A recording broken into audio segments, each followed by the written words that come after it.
లైంగిక ఆరోపణలు ఎదుర్కొంటున్న జానీ మాస్టర్ ని గోవాలో అరెస్ట్ చేశారు పోలీసులు. గోవా కోర్టులో జానీ మాస్టర్ ని హాజరుపరిచిన పోలీసులు పీటీ వారెంట్ కింద హైదరాబాద్ తరలిస్తున్నారు. జానీ మాస్టర్ ను హైదరాబాద్ తరలించి రహస్య ప్రదేశంలో విచారణ చేయనున్నారు. రేపు కోర్టులో జానీ మాస్టర్ ని హాజరుపరిచే అవకాశం ఉంది.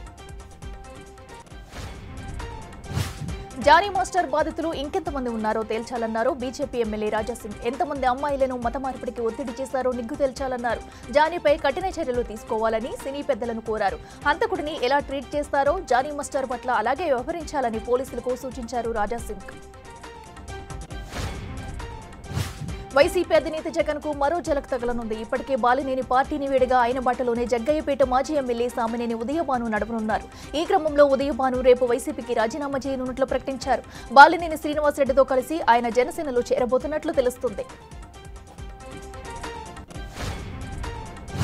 హోంమంత్రి అనితను కలిశారు ముంబై నటి కాదంబరి జత్వాని. తనకు న్యాయం చేయాలని ఆమెను కోరారు. ఈ కేసులో ప్రభుత్వం ఇప్పటికే 3 ఐపీసీలను సస్పెండ్ చేసింది. కాదంబరి కేసులో ప్రమేయం ఉన్నా ఎవరిని వదిలిపెట్టేది లేదని ప్రభుత్వం ఇప్పటికే స్పష్టం చేసింది. కుక్కల విద్యాసాగర్ తనపై పెట్టిన అక్రమ కేసుల్ని తొలగించాలని జత్వాని ప్రభుత్వాన్ని కోరారు.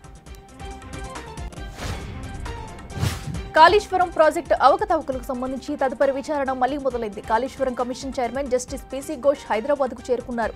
ఇరిగేషన్ ప్రిన్సిపల్ సెక్రటరీ రాహుల్ బొజ్జాతో భేటీ అయ్యారు. రేపటి నుంచి ఎవరిని విచారణ చేయాలి అనే అంశం, విజిలెన్స్, ఎన్డీఏసీ రిపోర్టులపై చర్చించారు. పలువురు ఇంజనీర్లు, అధికారులు సమర్పించిన అఫిడవిట్లపై విచారణ చేపట్టనుంది. తెలుగు ఇండస్ట్రీ ఏపీలో విస్తరించాలని సినిమాటోగ్రఫీ శాఖ మంత్రి కందుల దుర్గేష్ పిలుపునిచ్చారు. సినీ నిర్మాతలకు ఏపీ సర్కార్ అండగా ఉంటుందని హామీ ఇచ్చారాయన. ఏపీలో సినీ పరిశ్రమ విస్తరణ కోసం వచ్చేవారికి ప్రత్యేక రాయితీలతో పాటు సదుపాయాలు కల్పిస్తామని చెప్పారు. తెలుగు సినిమాకు 60% ఆదాయం ఏపీ నుంచి వస్తున్న క్రమంలో ఇక్కడ కూడా స్టూడియోలు నిర్మించాల్సిన ఆవశ్యకత ఉందన్నారు.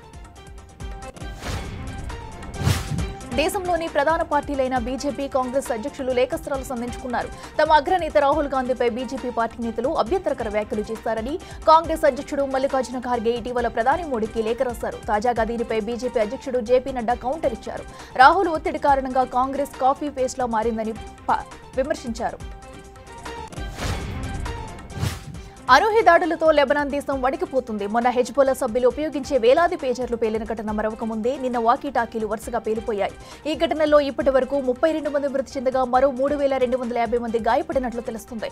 ఈ క్రమంలోనే హెజ్బొల్లా ప్రతిదాడులు చేపట్టింది. ఇజ్రాయెల్ ఆయుధ స్థావరాలపై రాకెట్లతో దాడి చేస్తున్నట్లు ప్రకటించింది. తనను హత్య చేసేందుకు జరిగే ప్రయత్నాలను దేవుడు అడ్డుకుని రక్షించాడని ట్రంప్ అన్నారు. న్యూయార్క్లోని లాంగ్ ఐలాండ్లో నిర్వహించిన ఎన్నికల ప్రచారంలో ట్రంప్ పాల్గొన్నారు. తనపై జరిగిన హత్య ప్రయత్నాలను దేవుడే విఫలం చేసి బ్రతికించాడని చెప్పారు ట్రంప్.